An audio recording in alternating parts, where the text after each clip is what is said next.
ಧರ್ಮಸ್ಥಳದ ಸುದ್ದಿಯೊಂದಿಗೆ ಇವತ್ತಿನ ನ್ಯೂಸ್ ಅವರ್ನ ಆರಂಭಿಸ್ತಾ ಇದ್ದೇನೆ.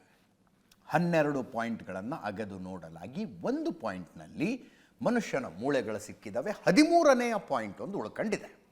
ಇದರ ಮಧ್ಯದಲ್ಲಿ 11ನೇ ಪಾಯಿಂಟ್ನ ಜೊತೆಗೆ ಅದರ ಹತ್ತಿರ ಇದ್ದಂಥ ಇನ್ನೊಂದು ಜಾಗಕ್ಕೆ ಹೋಗಿ ಅಲ್ಲಿ ಬಿದ್ದಿದ್ದ ಅಸ್ಥಿಪಂಜರವನ್ನು SIT ಅವರು ವಶಪಡಿಸಿಕೊಂಡಿದ್ದಾರೆ. ಅದಕ್ಕೆ ಸಂಬಂಧಪಟ್ಟಂತೆ ಧರ್ಮಸ್ಥಳ ಪೊಲೀಸ್ ಸ್ಟೇಷನ್ನಲ್ಲೊಂದು FIR ಆಗಿದೆ. ಅದರ ವಿವರಗಳನ್ನು ಹೇಳ್ತೀನಿ. 13ನೇ ಪಾಯಿಂಟ್ ಇದೆಯಲ್ಲ, ರಸ್ತೆಗೆ ತಾಗಿಕೊಂಡೇ ಇದೆ.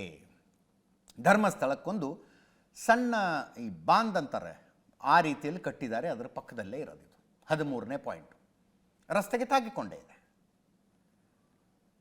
ಇಲ್ಲಿ ಹೆಣ ಹೂತಿದ್ದೇನೆ ಅಂತ ಅನಾಮಿಕ ದೂರುದಾರ ಹೇಳಿದ್ದಾನೆ. ಆದರೆ ಈತ 2014 ತನಕ 14 ಡಿಸೆಂಬರ್ ತನಕ ಅಲ್ಲಿದ್ದದ್ದು. ಅದಕ್ಕಿಂತ ಮುಂಚೆ 10 ವರ್ಷಗಳ ಅವಧಿಯಲ್ಲಿ ಯಾವಾಗಾದರೂ ಹೂತಿರಬಹುದು.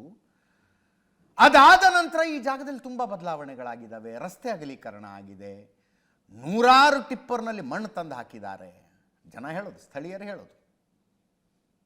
ಆದರೂ ಇದೇ ಜಾಗ ಅಂತ ಆತ ಹೇಳ್ತಿದ್ದಾನೆ. ಅದರ ಜೊತೆಗೆ ರಿಸ್ಕ್ ಬೇಡ ಅಂತ. ಈಗ ಈತ ಬಂದಾಗ ದೊಡ್ಡ ಸೆನ್ಸೇಷನ್ ಆಗಿಬಿಡ್ತು. 100 ಶವಗಳು, ಬಾಲಕಿಯರ ಶವಗಳು ಅಂತೆಲ್ಲ ಈತ ಹೇಳಿದ್ದ. ಅಗಿತಾ ಅಗಿತಾ ಅಗಿತಾ ಅಸ್ಥಿಪಂಜರದ ರಾಶಿನೇ ಸಿಕ್ಕಿಬಿಡುತ್ತೆ ಅನ್ನುವ ಲೆಕ್ಕಾಚಾರ ಇತ್ತು. ಆದರೆ ಹಂಗೆ ಆಗಿಲ್ಲ. ಅದಾದ ಮೇಲೆ ಏನೇನೋ ಸ್ಪಷ್ಟೀಕರಣಗಳು ಬಂದು, ಅಲ್ಲಿ ಕಾಡಿನಲ್ಲಿ ಹಂದಿಗಳಿರ್ತವೆ, ಕಾಡು ಹಂದಿಗಳಿರ್ತವೆ, ಮುಳ್ಳು ಹಂದಿಗಳಿರ್ತವೆ, ಕತ್ತೆ ಕಿರುಬುಗಳಿರ್ತವೆ. ಅವುಗಳಿಗೆ ಮನುಷ್ಯನ ತಲೆ ಅಂದರೆ ಬಹಳ ಇಷ್ಟ. ಹೂತ ಹೆಣವನ್ನು 5-6 ಅಡಿ ಒಳಗಿದ್ರೂ ಕೂಡ ಅವು ಬಗದು ತಲೆ ತಗೊಂಡು ಹೋಗಿರ್ತವೆ, ಇತ್ಯಾದಿ ಇತ್ಯಾದಿ ಸ್ಪಷ್ಟೀಕರಣಗಳು ಬಂದವು. ಇನ್ನೊಂದು ಸ್ಪಷ್ಟೀಕರಣ ಬಂತು, ಕಾಡು ಅದು ಒಂದೇ ಥರ ಇರೋದಿಲ್ಲ, ಚೇಂಜ್ ಆಗಿರುತ್ತೆ, ಮರಗಳು ಬಿದ್ದಿರ್ತವೆ, ಮರಗಳು ಬೆಳೆದಿರ್ತವೆ ಅಂತ. ಆ ರೀತಿಯ ಸ್ಪಷ್ಟೀಕರಣಗಳು ಬಂದವು. ನೆನ್ನೆ ಮೊನ್ನೆ ನೋಡ್ತಾ ಇದ್ದೆ ನಾನು. ಆದರೆ ಈತ ಬಂದು ಹೇಳಿಕೆ ಕೊಟ್ಟ ಹೊಸದರಲ್ಲಿ ನಾವು KV ಧನಂಜಯ ಅವ್ರನ್ನ ನಮ್ಮ ಸ್ಟುಡಿಯೋಕ್ಕೆ ಕರೆದಿದ್ವಲ್ಲ, KV ಧನಂಜಯ ಅವರು ಹೇಳಿದ್ರು, I am mesmerised by his memory ಅನ್ನೋ ಥರದ ಮಾತನ್ನು ಹೇಳಿದರು. ಎಂಥ ಫೋಟೋಜೆನಿಕ್ ಮೆಮೊರಿ ಇದೆ ಈ ಮನುಷ್ಯನಿಗೆ, ಎಷ್ಟು ಅಕ್ಯುರೇಟಾಗಿ ಹೇಳ್ತಾನೆ ಇವನು ಅಂತ. ನಮಗೂ ಕೂಡ ನಮ್ಮ ರಿಪೋರ್ಟರ್, ಸ್ಥಳದಲ್ಲಿದ್ದಂಥ ರಿಪೋರ್ಟರ್ಗೆ ಡೇ 1 ಈತನನ್ನು 10 ದಿನಗಳ ಹಿಂದೆ ಏನು ಕರ್ಕೊಂಡೋಗಿ ಎಲ್ಲೆಲ್ಲಿ ಹೂತಿದೆಯಾ ತೋರಿಸು ಅಂತ ಹೇಳಿದಾಗ ಜಾಗಗಳನ್ನು ತೋರಿಸಿದ ರೀತಿ ಇತ್ತಲ್ಲ, ನಮ್ಮ ರಿಪೋರ್ಟರ್ ಕೂಡ ಆಶ್ಚರ್ಯ ಆಗಿದ್ದರು, SIT ಅಧಿಕಾರಿಗಳು ಆಶ್ಚರ್ಯ ಆಗಿದ್ದರು. 10-11 ವರ್ಷಗಳ ಹಿಂದೆ, ಅಂದರೆ ಟೋಟಲ್ 20 ವರ್ಷಗಳ ಹಿಂದಿನಿಂದ ನಡೆದಿರುವಂಥ ಈ ಬೆಳವಣಿಗೆಯಲ್ಲಿ ಈತ ಹೆಣಗಳನ್ನು ಹೂತಿರುವ ಜಾಗಗಳನ್ನು ಅದು ಹೆಂಗೆ ತೋರಿಸ್ತಾನೆ ಅಂದರೆ, ಉದಾಹರಣೆ ಕಂಪ್ಯಾರಿಸನ್ ರೂಪಕವಾಗಿ ನಾನು ಹೇಳಿದ್ದೆ, ನಮ್ಮ ಕಡೆ ಜಲ ನೋಡ್ತಾರಲ್ಲ, ತೆಂಗಿನಕಾಯಿ ಹಿಡ್ಕೊಂಡು ಬೇವಿನ ಕಡ್ಡಿ ಹಿಡ್ಕೊಂಡು ಜಲ ನೋಡಿದಾಗ ಕರೆಕ್ಟಾಗಿ ಇದೇ ಜಾಗದಲ್ಲಿ ಬೋರ್ವೆಲ್ ಹೊಡೆಸ್ರಿ ಅಂತಾರಲ್ಲ, ಆ ರೀತಿಯಲ್ಲಿ ಆತ ತೋರಿಸಿದ್ದ, ಇದೇ ಜಾಗದಲ್ಲಿದೆ, ಇದೇ ಜಾಗದಲ್ಲಿದೆ ಅಂತ. ಅವುಗಳ ಕಥೆ ಏನೇನಾಯಿತು ಅನ್ನೋದು ಗೊತ್ತು ನಿಮಗೆ. 13ನೇ ಪಾಯಿಂಟ್ ಒಂದು ಉಳ್ಕೊಂಡಿದೆ. ಈಗ ಇವತ್ತು ಮಾಡ್ತಾರೆ ಅಂತಿತ್ತು. ಇವತ್ತು ಈ ಅನಾಮಿಕ ದೂರುದಾರ SIT ಆಫೀಸಿಗೆ ಬಂದಿದ್ದೇ ಲೇಟು. ನೆನಪಿಟ್ಕೊಳ್ಳಿ, ಈತ SIT ವಶದಲ್ಲಿಲ್ಲ, ಪೊಲೀಸರ ವಶದಲ್ಲಿಲ್ಲ. ಈತ ದಿನ ಬೆಳಗ್ಗೆದ್ದು SIT ಆಫೀಸಿಗೆ ಬರ್ತಾನೆ, ಸಂಜೆ ತನಕದ ಕಾರ್ಯಾಚರಣೆಯಲ್ಲಿ ಅಲ್ಲಿರ್ತಾನೆ. ಮತ್ತೆ ಸಂಜೆ ಈತನನ್ನು ಬಿಟ್ಟು ಕಳಿಸ್ತಾರೆ. ಈತ ಎಲ್ಲೆಲ್ಲ ಇರ್ತಾನೆ, ಯಾರ್ದೋ ಮನೆಯಲ್ಲಿದ್ದಾನಂತೆ, ಅಲ್ಲಂತೆ ಇಲ್ಲಂತೆ, ಚರ್ಚೆಗಳಿದಾವೆ. ಇರಲಿ, ಈತ ಇವತ್ತು ಬಂದಿದ್ದೇ ಲೇಟು. ಬಂದ ನಂತರ 2 ತಾಸು ಈತನನ್ನು ವಿಚಾರಣೆ ನಡೆಸಲಾಯಿತು. 8 ದಿನಗಳ ಶೋಧ ಕಾರ್ಯ ಏನೇನು ನಡೀತಲ್ಲ ಅದರದೊಂದು ರಿವೈಸ್ ಮಾಡ್ದಂಗೆ ಮಾಡಿದ್ರು. ಇವತ್ತು ಕಡತಗಳನ್ನು ಪರಿಶೀಲನೆ ಮಾಡಿದ್ರು ಮೊಹಾಂತಿ ಸಾಹೇಬರು ಮತ್ತು AC ಸ್ಟೆಲ್ಲಾ ಅವರು. 13ನೇ ಪಾಯಿಂಟ್ ಕಡೆ ಬಂದದ್ದೇ ಸಾಯಂಕಾಲ. ಅದನ್ನೇನು ಇವತ್ತು ಅಗಿಲಿಲ್ಲ. ಈ ಮಧ್ಯದಲ್ಲಿ ಇನ್ನೊಂದು ಅಸ್ಥಿಪಂಜರ ಸಿಕ್ತಲ್ಲ. 11ನೇ ಪಾಯಿಂಟ್ ನೋಡೋದಕ್ಕೆ ಹೋದ್ರು. 11ನೇ ಪಾಯಿಂಟನ್ನು ದಾಟಿ ಕಾಡಿನ ಒಳಗೆ ಕರ್ಕೊಂಡು ಹೋದ ಈತ. ಕಾಡಿನ ಒಳಗೆ ಕರ್ಕೊಂಡು ಹೋದಾಗ ಅಲ್ಲೊಂದು ಅಸ್ಥಿಪಂಜರ ಇತ್ತು. ಅದನ್ನೇನು ಅಗಿಬೇಕಾಗಿರಲಿಲ್ಲ. ಕಾಡಿನ ಒಳಗೆ ದಟ್ಟ ಕಾಡಿನಲ್ಲಿ ಕೆಲವರು ಹೇಳ್ತಾರೆ ಮರದ ಕೆಳಗೆ ಕುಳಿತುಕೊಂಡಂಥ ಸ್ಥಿತಿಯಲ್ಲಿ ಆ ಅಸ್ಥಿಪಂಜರ ಇತ್ತು, ಅಥವಾ ಕೆಳಗಡೆ ಬಿದ್ದಿತ್ತು ಅಂತ ಹೇಳ್ತಾರೆ. ಮೇಲ್ಗಡೆ ಹಳೇದೊಂದು ಸೀರೆ ನೇತಾಡ್ತಾ ಇರೋ ರೀತಿಯಲ್ಲಿ ಸೀರೆ ನೇತಾಡ್ತಾ ಇತ್ತು. ನೇಣು ಹಾಕ್ಕೊಂಡ ಸ್ಥಿತಿಯಲ್ಲಿತ್ತದು. ವಾಟ್ ಎವರ್ ಇಟ್ ಈಸ್, ಗಂಭೀರವಾಗಿ ಇಷ್ಟು ತನಿಖೆ ನಡೀತಾ ಇದೆ ಅಂದರೆ ಅವುಗಳನ್ನೆಲ್ಲ ಅದಕ್ಕೂ ಇದಕ್ಕೂ ಸಂಬಂಧ ಇಲ್ಲ ಅನ್ನೋದಕ್ಕಾಗೋದಿಲ್ಲ. ಪೊಲೀಸರು ಅಲ್ಲಿ ಬಿದ್ದಿದ್ದ ಅಷ್ಟು ಮೂಳೆಗಳನ್ನು, ನೆನಪಿರಲಿ ಅದು ಪೂರ್ತಿ ಅಸ್ಥಿಪಂಜರನೇ, ಇಲ್ಲಿ ಪಾಯಿಂಟ್ ನಂಬರ್ 6ರಲ್ಲಿ ಸಿಕ್ಕಂಗೆ 12 ಮೂಳೆ ಸಿಕ್ತು, 25 ಮೂಳೆ ಸಿಕ್ತು, ಹಂಗಲ್ಲ. ಅದು ಪೂರ್ತಿ ಅಸ್ಥಿಪಂಜರ ಸಿಕ್ಕಿದೆ. ಅದನ್ನು ತಗೊಂಡು ಬಂದು FSLಗೆ ಕಳಿಸಿದ್ದಾರೆ. ಈಗ ನೋಡಿದ್ರೆ ಅದು ಕೂಡ ಒಬ್ಬ ಪುರುಷನ ಶವ ಅನ್ನೋದು ಗೊತ್ತಾಗ್ತಾ ಇದೆ. UDR ಸಂಖ್ಯೆ 36 ಆಫ್ 2025 ಅನ್ನು ರಿಜಿಸ್ಟರ್ ಮಾಡಿಕೊಳ್ಳಲಾಗಿದೆ ಧರ್ಮಸ್ಥಳ ಪೊಲೀಸ್ ಸ್ಟೇಷನ್ನಲ್ಲಿ. 1 ವರ್ಷದ ಹಿಂದೆ ಆತ್ಮಹತ್ಯೆ ಮಾಡಿಕೊಂಡಿರುವ ಶಂಕೆಯಂತೆ, 1 ವರ್ಷದ ಹಿಂದೆ ಆತ್ಮಹತ್ಯೆ ಮಾಡಿಕೊಂಡಿರುವ ಶಂಕೆ ಇದೆ ಆ ಅಸ್ಥಿ ಪಂಜರದ್ದು. 1 ವರ್ಷದ ಹಿಂದೆ ಅಂದರೆ ಈತ ಹೇಳೋದು 11 ವರ್ಷಗಳ ಹಿಂದೆ ಹೂತಿದ್ದೆ ಅಂತಿದ್ದಾನೆ. ಅದಕ್ಕೂ ಇದಕ್ಕೂ ಸಂಬಂಧ ಇಲ್ಲ. ಇದು ಅನಾಮಿಕ ತೋರಿಸಿದ ಸ್ಥಳ ಅಲ್ಲ ಅನ್ನುವುದನ್ನು ಪೊಲೀಸ್ ಮೂಲಗಳು ಬಹಳ ಸ್ಪಷ್ಟವಾಗಿ ಹೇಳ್ತಾ ಇದ್ದಾವೆ.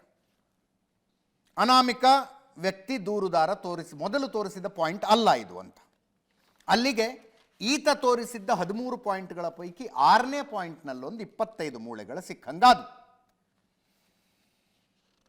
ನಾಳೆ GPR ಬರುತ್ತಾ, ಗ್ರೌಂಡ್ ಪೆನೆಟ್ರೇಟಿಂಗ್ ರಡಾರ್ ಬರುತ್ತಾ, ಅದು ಕುತೂಹಲ.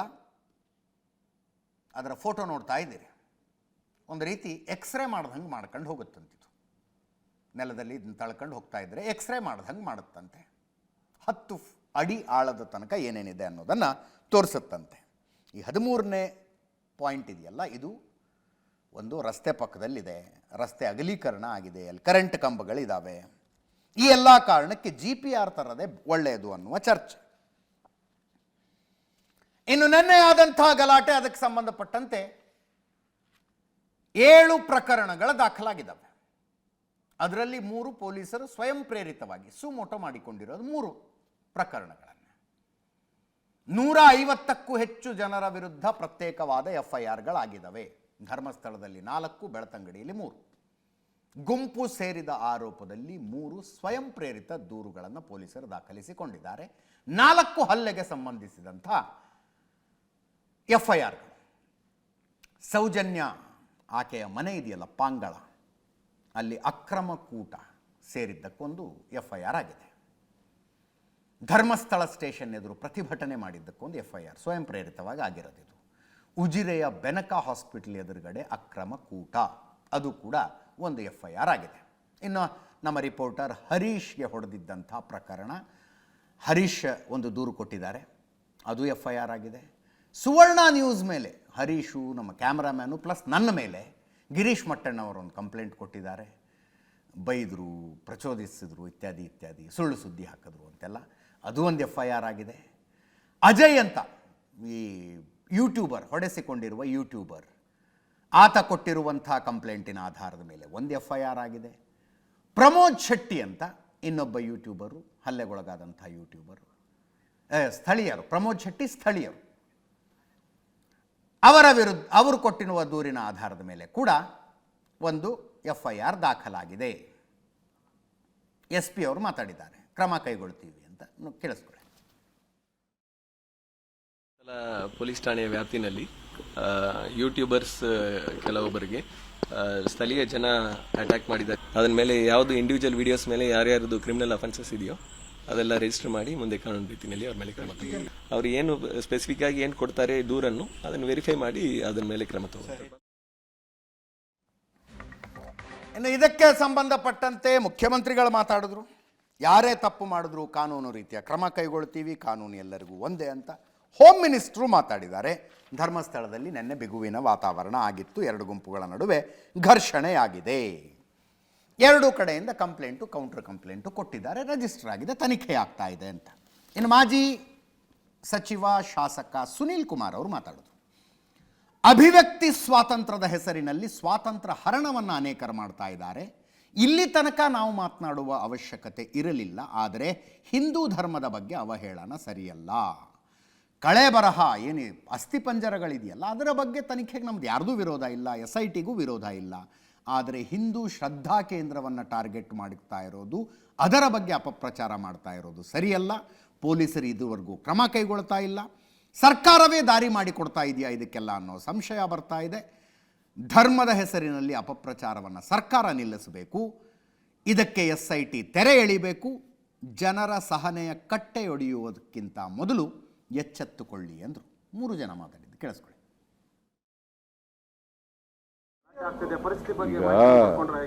ಯಾರೇ ತಪ್ಪು ಮಾಡಿದ್ರು ಕೂಡ ಕಾನೂನು ರೀತಿ ಕ್ರಮ ತಗೋತೀವಿ. ಯಾರೇ ತಪ್ಪು ಮಾಡಿದ್ರು ಕೂಡ ಕಾನೂನು ರೀತಿ ಕ್ರಮ ತಗೋತೀವಿ. ಇದರ ಹಿನ್ನೆಲೆಯಲ್ಲಿ ಅಥವಾ ಇದಕ್ಕೆ ಸಂಬಂಧಪಟ್ಟಾಗೆ ಅಲ್ಲಿ 2 ಗುಂಪುಗಳಾಗಿ ಘರ್ಷಣೆ ನಿನ್ನೆ ದಿವಸ ಆಗಿದೆ. ಕೇಸ್ ಕೊಟ್ಟಿದ್ದಾರೆ, ಕೌಂಟರ್ ಕೇಸ್ ಕೊಟ್ಟಿದ್ದಾರೆ. ಆ ಕೇಸ್ಗಳನ್ನೆಲ್ಲ ರಿಜಿಸ್ಟರ್ ಮಾಡಿ ಅಂತ ಕೂಡ ಹೇಳಿದ್ದೇವೆ. ಅದನ್ನ ರಿಜಿಸ್ಟರ್ ಮಾಡಿಕೊಂಡು ತನಿಖೆ ಮಾಡ್ತಾರೆ. ಯಾರು ಮಾಡಿದ್ದಾರೆ ಗುಂಪುಗಳು ಆಗಿದೆ, 2 ಗುಂಪಾಗಿದೆ ಅಂತ ಹೇಳಿದ್ದಾರೆ. ಈ ಗುಂಪಿನವರು ಕಂಪ್ಲೇಂಟ್ ಕೊಟ್ಟಿದ್ದಾರೆ, ತಾವು ಹೇಳಿದಾಗ ಅಲ್ಲೇ ಮಾಡಿದ್ದಾರೆ ಅಂತ ಹೇಳಿ ಕಂಪ್ಲೇಂಟ್ ಕೊಟ್ಟಿದ್ದಾರೆ. ಬೇರೆಯವರು ನಾನಾ ರೀತಿಯಾದಂತಹ ಅಪಪ್ರಚಾರಗಳು ಹಿಂದೂ ಧಾರ್ಮಿಕ ಕೇಂದ್ರವನ್ನ ಕಣ್ಮುಂದೆ ಇಟ್ಟುಕೊಂಡು ಇವತ್ತು ನಡೀತಾ ಇರುವಂತದ್ದು ಸರಿಯಲ್ಲ. ಅಭಿವ್ಯಕ್ತಿ ಸ್ವಾತಂತ್ರ್ಯದ ಹೆಸರಿನಲ್ಲಿ ಧಾರ್ಮಿಕ ನಂಬಿಕೆಯ ಹರಣವನ್ನ ಸಾಕಷ್ಟು ಜನ ಈ ತನಿಖೆಯ ಹೆಸರಿನಲ್ಲಿ ಇವತ್ತು ಮಾಡ್ತಾ ಇದ್ದಾರೆ. ಹಿಂದೂ ಧಾರ್ಮಿಕತೆ ನಂಬಿಕೆಗಳನ್ನ ದುರ್ಬಲಗೊಳಿಸುವಂತಹ ಪ್ರಯತ್ನಗಳನ್ನ ಕೆಲವರು ನಿರಂತರವಾಗಿ ಇವತ್ತು ಧರ್ಮಸ್ಥಳವನ್ನ ಕೇಂದ್ರವಾಗಿ ಇಟ್ಟುಕೊಂಡು ಮಾಡ್ತಾ ಬಂದಿದ್ದಾರೆ. ಕಳೇಬರವನ್ನ ಪತ್ತೆ ಮಾಡುವಂತದ್ದು, ಕಳೇಬರದ ಹಿನ್ನೆಲೆ, ಅದರ ಸತ್ಯಾಸತ್ಯತೆ, ಇದರ ಬಗ್ಗೆ SIT ತನಿಖೆಗಳು, ಇದ್ರ ಬಗ್ಗೆ ಯಾವುದ್ರ ಬಗ್ಗೆಯೂ ಕೂಡ ನಮ್ದು ಚಕ್ರಾರಿಲ್ಲ. ಆದರೆ ಈ ತನಿಖೆಯನ್ನ ಕೇಂದ್ರವಾಗಿ ಇಟ್ಟುಕೊಂಡು ಇಡೀ ಧರ್ಮಸ್ಥಳವನ್ನ ಅಪಪ್ರಚಾರವನ್ನ ಮಾಡ್ತಾ ಇರುವಂತಹ ಪ್ರಯತ್ನಗಳು ನಿರಂತರವಾಗಿ ನಡೀತಾ ನಿನ್ನೆಯಿಂದ ಅದೊಂದು ಅತಿರೇಕದ ಪರಿಸ್ಥಿತಿಯ ತನಕವೂ ಕೂಡ ಇವತ್ತು ಹೋಗ್ತಾ ಇದೆ. ಈ ತನಿಖೆಯ ಮುಖಾಂತರ ಹಿಂದೂ ಶ್ರದ್ಧಾ ಕೇಂದ್ರವನ್ನ ಗುರಿಯಾಗಿಟ್ಟುಕೊಂಡು ಅಪಪ್ರಚಾರವನ್ನ ಮಾಡಬೇಕು ಅನ್ನುವಂಥದ್ದೇ ಇದರ ಹಿಂದೆ ಇರುವಂತ ಒಂದು ದೊಡ್ಡ ಹುನ್ನಾರ ಅಂತ ನಾನು ಅನ್ಕೊಳ್ತೇನೆ. ಇನ್ನು ಇದೇ ಸಮಯಕ್ಕೆ ಶ್ಯಾಮ್ ಸುಂದರ್ ಅಂತ ಬೆಳ್ತಂಗಡಿ ನಿವಾಸಿಯೊಬ್ಬರು, ಅವರು ಬೆಳ್ತಂಗಡಿ ನಾಗರಿಕ ಹಿತರಕ್ಷಣಾ ವೇದಿಕೆಯಿಂದ ಒಂದು ಫಸ್ಟು ಶ್ಯಾಮ್ ಸುಂದರ್ ಅವ್ರದ್ದು ಸ್ಥಳೀಯರು, ಇವರೊಂದು ಮನವಿ ಇದೆ. ಈ ದೂರುದಾರ ಇದಾನಲ್ಲ, ಅನಾಮಿಕ ದೂರುದಾರ, ಈತನನ್ನು SIT ತನ್ನ ವಶದಲ್ಲಿಟ್ಕೊಂಡು ಈ ಕಾರ್ಯಾಚರಣೆಯನ್ನು ನಡೆಸಲಿ ಅಂತ ನಾನು ಹೇಳಿದ್ನಲ್ಲ. ಈತ ಬೆಳಗ್ಗೆ ಎದ್ದು SIT ಅಧಿಕಾರಿಗಳ ಹತ್ರ ಬರ್ತಾನೆ, ವಕೀಲರ ಜೊತೆಗೆ ಬರ್ತಾನೆ, ವಕೀಲರ ಕಾರ್ನಲ್ಲಿ ಬರ್ತಾನೆ, ಕಾರ್ನಿಂದ ಇಳ್ಕೊಂಡು SIT ಅವ್ರ ಜೊತೆಗೆ ಹೋಗ್ತಾನೆ. ಸಾಯಂಕಾಲ ಎಲ್ಲ ಮುಗಿದ್ಮೇಲೆ SIT ಅವ್ರು ಬಿಟ್ಟು ಕಳಿಸ್ತಾರೆ ಈತನನ್ನು. ಮತ್ತೆ ಮಾರನೇ ದಿವಸ ಮತ್ತೆ ಬರ್ತಾನೆ. ಈ ಒಂದು ತಂಡ ರಾತ್ರಿ ಕುತ್ಕೊಂಡು ಇವನಿಗೆ ಫೀಡ್ ಮಾಡುತ್ತೆ, ಇವತ್ತು ಹಿಂಗೆ ಮಾಡು, ಇವತ್ತು ಹಿಂಗೆ ಮಾಡು, ಹಿಂಗೆ ಮಾಡಬೇಡ ಅಂತ ಫೀಡ್ ಮಾಡುತ್ತೆ. ಅದರ ಪ್ರಕಾರ ಈತ ಕರ್ಕೊಂಡು ಹೋಗ್ತಾನೆ, SIT ಹಿಂದಿಂದೆ ಓಡಾಡುತ್ತೆ ಅನ್ನೋದು ಇವ್ರದ್ದು ಅಲಿಗೇಷನ್. ಇದರ ಬದಲು ಈತನನ್ನು ವಶದಲ್ಲಿಟ್ಟುಕೊಂಡು ವಿಚಾರಣೆ ನಡೆಸಿ ಅಂತ SITಗೆ ಒಂದು ಅರ್ಜಿ ಕೊಟ್ಟಿದ್ದಾರೆ. ಅನಾಮಿಕ ವ್ಯಕ್ತಿ 13 ಸ್ಥಳಗಳನ್ನು ಈಗಾಗಲೇ ತೋರಿಸಿದ್ದಾನೆ. 12 ಭಾಗದಲ್ಲಿ SIT ತನ್ನ ತನಿಖೆಯನ್ನು ನಡೆಸಿದೆ. ಅನಾಮಿಕ ವಕೀಲರ ಜೊತೆಗೆ ಮಂಗಳೂರಿನಲ್ಲಿ ನೆಲೆಸುವ ಮಾಹಿತಿ ಇತ್ತು. ಅದನ್ನ ಇವ್ರು ಯಾಕೆ ಫಾಲೋ ಮಾಡಬೇಕು? ಎಲ್ಲಿದ್ದಾನೆ, ಏನು ಮಾಡ್ತಿದ್ದಾನೆ, ಯಾರ ಜೊತೆಗಿದ್ದಾನೆ ಅಂತ. ಕೆಲ ದಿನಗಳಿಂದ ಅನಾಮಿಕ ಉಜಿರೆಯ ಖಾಸಗಿ ವ್ಯಕ್ತಿಯ ಮನೆಯಲ್ಲಿ ವಾಸ ಮಾಡುತ್ತಿದ್ದಾನೆ ಅನ್ನುವ ಮಾಹಿತಿ ಬರ್ತಾ ಇದೆ. ಗಂಭೀರ ಪ್ರಕರಣದಲ್ಲಿ ಅನಾಮಿಕ SIT ಸುಪರ್ದಿಗೆಯಲ್ಲಿ ಇರಬೇಕು. ವಕೀಲರು ಖಾಸಗಿ ವ್ಯಕ್ತಿಗಳ ಬಳಿ ಬಿಟ್ಟರೆ ನಿಷ್ಪಕ್ಷಪಾತ ತನಿಖೆ ಹೇಗೆ? ತಕ್ಷಣವೇ ದೂರುದಾರನನ್ನು ವಶಕ್ಕೆ ಪಡೆದು SIT ತನಿಖೆ ನಡೆಸಲಿ ಅನ್ನುವ ಮನವಿಯನ್ನು ಶ್ಯಾಮ್ ಸುಂದರ್ ಬೆಳ್ತಂಗಡಿಯ ನಿವಾಸಿ ಮಾಡ್ಕೊಂಡಿದ್ದಾರೆ. ಇನ್ನು ಈ ಬೆಳ್ತಂಗಡಿ ನಾಗರಿಕ ಹಿತರಕ್ಷಣಾ ವೇದಿಕೆ ಇವರು ಅನಾಮಿಕನೂ ಮೊದಲು ಧರ್ಮಸ್ಥಳದಲ್ಲಿ 13 ಸ್ಥಳ ಗುರುತಿಸಿದ್ದ. ಪಾಯಿಂಟ್ ನಂಬರ್ 10ರ ನಂತರ SIT ದಿಕ್ಕು ಬದಲಿಸಿದ್ದೇಕೆ? 11ನೇ ಪಾಯಿಂಟ್ಗೆ ತೆರಳುವ ಬದಲು ಬೇರೆ ಕಡೆ ಹೋಗಿದ್ಯಾಕೆ? ಯಾರ ಪ್ರೇರಣೆಯಿಂದ SIT ಬೇರೆ ಕಡೆ ಹೋಯಿತು? ಅನಾಮಿಕ ಒಬ್ಬನಲ್ಲ ಎಂಬುದಕ್ಕೆ ನಾವೆಲ್ಲ ಸಾಕ್ಷಿ ಹೊಂದಿದ್ದೇವೆ. ಅಂದರೆ ಈತ ಒಬ್ಬ ವ್ಯಕ್ತಿಯಲ್ಲ, ಇದೊಂದು ಗುಂಪು. ಆ ಗುಂಪಿನ ಪ್ರತಿನಿಧಿಯಾಗಿ ಅನಾಮಿಕ ಅಲ್ಲಿದ್ದಾನೆ, ಅನಾಮಿಕ ದೂರುದಾರ ಅಲ್ಲಿದ್ದಾನೆ ಅನ್ನೋದಕ್ಕೆ ನಮ್ಮ ಹತ್ರ ಸಾಕ್ಷಿ ಇದೆ ಅಂತ ಇವರು ಹೇಳ್ತಾ ಇದ್ದಾರೆ. ಅನಾಮಿಕ ಒಂದು ತಂಡವಾಗಿದ್ದು ಮಹೇಶ್ ತಿಮರೋಡಿ, ಗಿರೀಶ್ ಮಟ್ಟಣ್ಣವರ್, ಜಯಂತ್ ಸಮೀರ್ MD ಇದ್ದಾರೆ. ಇಡೀ ಘಟನೆ ಹಿಂದೆ ದೊಡ್ಡ ಸಂಚುಗಳು ನಡೆಯುತ್ತಿವೆ. ಕಮ್ಯುನಿಸ್ಟ್ ಪಕ್ಷ, ಕೇರಳ ಕಮ್ಯುನಿಸ್ಟ್, SDPI ಕೈವಾಡ ಇದೆ. ಅನಾಮಧೇಯ ಶಕ್ತಿಗಳ ಸೂಚನೆಯಂತೆ ಕೆಲಸ ಆಗ್ತಿದೆಯಾ? ಧರ್ಮಸ್ಥಳ ಹೆಸರಷ್ಟೇ ಅಲ್ಲ, ಅದು ನಮ್ಮ ಧರ್ಮದಂತೆ ಪವಿತ್ರ. ನಾವು ಯಾವುದೇ ಸಂಚುಗಳ ಮುಂದೆ ತಲೆಬಗ್ಗಿಸುವುದಿಲ್ಲ. ಅನಾಮಿಕ ದೂರುದಾರ ಅವರ ಸಹಚರರನ್ನು ತಕ್ಷಣ ಬಂಧಿಸಿ ಅನ್ನುವ ಮನವಿಯನ್ನು ಬೆಳ್ತಂಗಡಿ ನಾಗರಿಕ ಹಿತರಕ್ಷಣಾ ವೇದಿಕೆಯವರು ಕೊಟ್ಟಿದ್ದಾರೆ. ಇದು ಧರ್ಮಸ್ಥಳಕ್ಕೆ ಸಂಬಂಧಿಸಿದ ಇವತ್ತಿನ ಅಷ್ಟು ಅಪ್ಡೇಟು. ಇದಕ್ಕೆ ಧರ್ಮಸ್ಥಳಕ್ಕೆ ಸಂಬಂಧಿಸಿದ ಇನ್ನೊಂದು ದೊಡ್ಡ ಅಪ್ಡೇಟ್ ಬಂತು ಇವತ್ತು. ED ಅವರು, ಎನ್ಫೋರ್ಸ್ಮೆಂಟ್ ಡೈರೆಕ್ಟರೇಟ್ನವರು, ಜಾರಿ ನಿರ್ದೇಶನಾಲಯದವರು ಒಂದು ಪತ್ರಿಕಾ ಹೇಳಿಕೆಯನ್ನು ಹೊರಡಿಸಿದರು. ಇದು ಭಯೋತ್ಪಾದಕರಿಗೆ ಸಂಬಂಧಿಸಿದ್ದು. ಇದುವರೆಗೂ ಹೇಳಿದ ಸುದ್ದಿಗೂ ಈ ಸುದ್ದಿಗೂ ಸಂಬಂಧ ಇಲ್ಲ. 2022ರಲ್ಲಿ ಮಂಗಳೂರಿನ ಕಂಕನಾಡಿಯಲ್ಲಿ ಒಂದು ಆಟೋ ರಿಕ್ಷಾ ಬ್ಲಾಸ್ಟ್ ಆಗುತ್ತೆ. ಆಟೋ ಚಾಲಕರಿಗೆ ಗಾಯ ಆಗುತ್ತೆ, ಜೊತೆಗೆ ಆಟೋದಲ್ಲಿದ್ದಂಥ ಒಬ್ಬ ಪ್ರಯಾಣಿಕನಿಗೆ ಗಾಯ ಆಗುತ್ತೆ. ಆಮೇಲೆ ನೋಡಿದ್ರೆ it was a cooker bomb. Cooker bomb ಅದು ಅಚಾನಕ್ಕಾಗಿ ಬ್ಲಾಸ್ಟ್ ಆಗಿತ್ತು. ಶಾರಿಕ್ ಅನ್ನುವಂಥ ಈ ವ್ಯಕ್ತಿ ಬಾಂಬ್ ರೆಡಿ ಮಾಡಿ ತೆಗೆದುಕೊಂಡು ಹೋಗೋದಕ್ಕಿಂತ ಮೊದಲು ತೆಗೆಸಿಕೊಂಡಿದ್ದ ಫೋಟೋ ಇದು. ಐಸಿಸ್ ಮಾದರಿಯಲ್ಲಿ ತೆಗೆಸಿಕೊಂಡಿದ್ದಂಥ ಫೋಟೋ ರೆಡಿ ಮಾಡಿ ಇಟ್ಕೊಂಡು ತಗೊಂಡು ಹೋಗ್ತಾ ಇದ್ದ. ನೋಡಿ, ಇಲ್ಲಿ CCTVಲಿ ಕಾಣಿಸ್ತಾ ಇದೆ. ಬ್ಲಾಸ್ಟ್ ಆಯಿತು. ಈತ ಗಾಯಗೊಂಡ ಸ್ಥಿತಿಯಲ್ಲಿ ಸಿಕ್ಕಾಕೊಂಡ. ಇವನು ಯಾರು ಅಂತ ನೋಡಿದ್ರೆ ಪೊಲೀಸರಿಗೆ ಮೋಸ್ಟ್ ವಾಂಟೆಡ್ ಆಗಿ ಬೇಕಾಗಿದ್ದಂಥ ವ್ಯಕ್ತಿ. ನೋಡಿ ಅಲ್ಲಿ ಬ್ಲಾಸ್ಟ್ ಹೆಂಗಾಯಿತು. ಒಂದು ಕಡೆ NIA ಅವರು ಆ ಬ್ಲಾಸ್ಟಿನ ತನಿಖೆಯನ್ನು ನಡೆಸ್ತಾ ಇದ್ರು, ED ಅವರು ಟೆರರ್ ಫಂಡಿಂಗಿನ ತನಿಖೆಯನ್ನು ನಡೆಸ್ತಾ ಇದ್ರು. ಟೆರರ್ ಫಂಡಿಂಗ್ ತನಿಖೆ ನಡೆಸ್ತಾ ಇದ್ದ ED ಅವರಿಗೆ ಗೊತ್ತಾದಂಥ ವಿಷಯ, ಈತ ಬಾಂಬನ್ನು ಧರ್ಮಸ್ಥಳಕ್ಕೆ ತೆಗೆದುಕೊಂಡು ಹೋಗ್ತಾ ಇದ್ದ. ED ಅವರು ಅಧಿಕೃತ ಪ್ರೆಸ್ ಮೀಟ್ನಲ್ಲಿ ಈ ಹೇಳಿಕೆಯನ್ನು, ಪ್ರೆಸ್ ನೋಟ್ನಲ್ಲಿ ಈ ಹೇಳಿಕೆಯನ್ನು ಕೊಟ್ಟಿದ್ದಾರೆ. ಈತನ ಟಾರ್ಗೆಟ್ ಇದ್ದದ್ದೇ ಧರ್ಮಸ್ಥಳದ ಮಂಜುನಾಥನ ದೇವಸ್ಥಾನ. ಭಯೋತ್ಪಾದಕನ ಟಾರ್ಗೆಟ್ ಇದ್ದದ್ದು ಧರ್ಮಸ್ಥಳದ ಮಂಜುನಾಥನ ದೇವಸ್ಥಾನವೇ. ತೆಗೆದುಕೊಂಡು ಬರ್ತಾ ಇದ್ದ ಆತ. ಅಲ್ಲಿ ಟೈಮರ್ ಇಟ್ಟಿರ್ತಾರಲ್ಲ, ಆ ಟೈಮರನ್ನು 90 ನಿಮಿಷಕ್ಕೆ ಸೆಟ್ ಮಾಡಬೇಕಾಗಿತ್ತವನು. 90 ನಿಮಿಷಕ್ಕೆ ಪೊರಪಾಟಾಗಿ 9 ಸೆಕೆಂಡಿಗೆ ಸೆಟ್ ಮಾಡ್ಕೊಂಡ್ಬಿಟ್ನಂತೆ. ಆಟೋದಲ್ಲಿ ಕೂತ್ಕೊಂಡಿದ್ದಾಗ 9ನೇ ಸೆಕೆಂಡಿಗೆ ಬ್ಲಾಸ್ಟ್ ಆಗಿಬಿಡ್ತದು. ಆತನೇ ಸಿಕ್ಕಾಕ್ಕೊಂಡ. 2022 ನವೆಂಬರ್ 25 ಬ್ಲಾಸ್ಟ್ ಆಗಿದ್ದಿದ್ದು. ಆಟೋದಲ್ಲಿ ಕುಕ್ಕರ್ ಬಾಂಬ್ ಬ್ಲಾಸ್ಟ್. ಇದರ ಹಿಂದೆ ಐಸಿಸ್ ಮಾಡ್ಯೂಲ್ ಕೆಲಸ ಮಾಡ್ತಾ ಇದೆ ಅನ್ನುವ ಮಾಹಿತಿ ಹೊರಗೆ ಬಿತ್ತು. ಇದಕ್ಕೆ ಫಂಡಿಂಗ್ ಎಲ್ಲೆಲ್ಲಿಂದ ಬಂದಿದೆ ಅಂತ ED ತನಿಖೆ ನಡೆಸ್ತಾ ಇತ್ತು. ಟೆರರ್ ಫಂಡಿಂಗಿಗೆ ಸಂಬಂಧಿಸಿದಂತೆಯೂ ಅನೇಕ ವಿಷಯಗಳು ಹೊರಗೆ ಬಂದಿದ್ದಾವೆ. ಹಣಕಾಸು ಮೂಲ ಎಲ್ಲೆಲ್ಲಿಂದ ಬರ್ತಾ ಇತ್ತು ಅಂತ. ಕರ್ನಲ್ ಅಂತ ಐಸಿಸ್ ಹ್ಯಾಂಡ್ಲರ್ ಒಬ್ಬ ಇದ್ದ. ಆತ ತನ್ನ ಕ್ರಿಪ್ಟೋ ಅಕೌಂಟ್ ಮೂಲಕ ಇವನಿಗೆ ದುಡ್ಡನ್ನು ಟ್ರಾನ್ಸ್ಫರ್ ಮಾಡಿದ್ದ. ಟೆಲಿಗ್ರಾಮ್ ಆ್ಯಪ್ ಮೂಲಕ ಬಾಂಬ್ ತಯಾರಿಕೆಯ ತರಬೇತಿಯನ್ನು ಕೊಟ್ಟಿದ್ದ. ಬೇರೆ ಬೇರೆ ಅಕೌಂಟ್ಗಳಿಂದ ಈ ಬಾಂಬ್ ಬ್ಲಾಸ್ಟ್ ಮಾಡೋದಕ್ಕೆ ಅಂತ ಭಯೋತ್ಪಾದಕರಿಗೆ 2,86,000 ರೂಪಾಯಿ ಟ್ರಾನ್ಸ್ಫರ್ ಆಗಿತ್ತು. ಆ ಹಣವನ್ನು IED ತಯಾರಿಸುವುದಕ್ಕೆ ಬೇಕಾದ ಕಚ್ಚಾ ಸಾಮಗ್ರಿ ಖರೀದಿ ಮಾಡೋದಕ್ಕೆ ಇವರು ಬಳಸಿದ್ರು. ತಮಿಳುನಾಡು, ಕೇರಳ, ಕರ್ನಾಟಕ 3 ರಾಜ್ಯಗಳಲ್ಲಿ ಎಲ್ಲೆಲ್ಲಿ ಬಾಂಬ್ ಬ್ಲಾಸ್ಟ್ ಮಾಡಬಹುದು ಅಂತ ಸರ್ವೆ ಮಾಡಿದ್ರು. ED ಪತ್ರಿಕಾ ಹೇಳಿಕೆಯಲ್ಲಿದೆ ಇದು. ಸೈಯದ್ ಯಾಸಿರ್ ಅನ್ನುವವನ ಅಕೌಂಟ್ನಿಂದಲೂ ಇವರಿಗೆ ಹಣ ಬಂದಿತ್ತು. 29,176 ರೂಪಾಯಿಗಳನ್ನು ED ಸೀಸ್ ಮಾಡ್ಕೊಂಡಿದೆ. ಬ್ಲಾಸ್ಟ್ ಆದ ದಿನಾನೇ ಪೊಲೀಸರು 39,228 ರೂಪಾಯಿಗಳನ್ನು ವಶಕ್ಕೆ ಪಡೆದಿದ್ದಾರೆ ಈತನಿಂದ. ಇದು ಪ್ರೆಸ್ ನೋಟ್ನಲ್ಲಿ ಬಂದಿರುವಂಥ ವಿಷಯ. ಅದಕ್ಕೆ BJP ಅವರು ಆಗ್ರಹಿಸ್ತಾ ಇದ್ದಾರೆ, ಧರ್ಮಸ್ಥಳದ ಮೇಲೆ ಬಹಳ ಜನರ ಕಣ್ಣಿದೆ, ಭದ್ರತೆ ಜಾಸ್ತಿ ಮಾಡಿ ಅಂತ. ಕೇಳಿಸ್ಕೊಳ್ಳಿ. ಎಲ್ಲವೂ ಕೂಡ ಪತ್ರಿಕೆಗಳು ಬಂದಿದೆ. ಆದ್ರೆ ಒಂದ್ ಕಡೆ ಒಂದಂತೂ ಸ್ಪಷ್ಟವಾಗಿ ಕಾಣ್ತಾ ಇದೆ. ದಕ್ಷಿಣ ಕನ್ನಡದಲ್ಲಿ ಹಿಂದನೂ ಕೂಡ ಕುಕ್ಕರ್ ಬ್ಲಾಸ್ಟ್ ಆದಾಗ ಅದನ್ನು ಕೂಡ ಅದೊಂದು ಸಣ್ಣ ಘಟನೆ ಅಂತೇಳಿ ಮಾನ್ಯ DK ಶಿವಕುಮಾರ್ ಹೇಳಿಕೆಯನ್ನು ಕೂಡ ನೀಡಿದ್ರು. ವಿಶೇಷವಾಗಿ ದಕ್ಷಿಣ ಕನ್ನಡ ಒಂದ್ ರೀತಿಯಿಂದ ಚಟುವಟಿಕೆಗಳು ಪದೇ ಪದೇ ಆಗ್ತಾ ಇರುವಂತದ್ದು. ಆದ್ರೆ ರಾಜ್ಯ ಸರ್ಕಾರ ಯಾವಾಗಲೂ ಸಹ ಇದನ್ನ ಗಂಭೀರವಾಗಿ ತೆಗೆದುಕೊಂಡಿಲ್ಲ.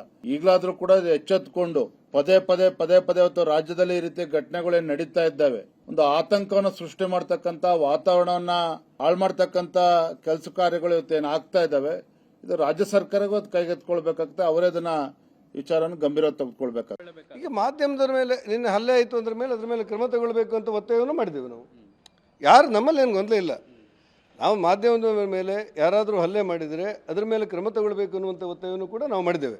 ನಮ್ಮ ಮೂಲ ಉದ್ದೇಶ ಇರುವುದು ಭಾಳ ದಿವಸಗಳ ಕಾಲ ಇದನ್ನು ಎಳೆದಾಡಿಕೊಂಡು ಹೊಸ ವಿಚಾರಗಳನ್ನು ತಂದುಕೊಂಡು ಒಂದಿಷ್ಟು ಸಮಸ್ಯೆಗಳನ್ನು ಸೃಷ್ಟಿಯಾಗುವಂಥ ವಾತಾವರಣ ನಿರ್ಮಾಣ ಮಾಡಬಾರ್ದು ಅಂತೇಳಿ ಮುಖ್ಯಮಂತ್ರಿಗಳ ಆಗ್ರಹ.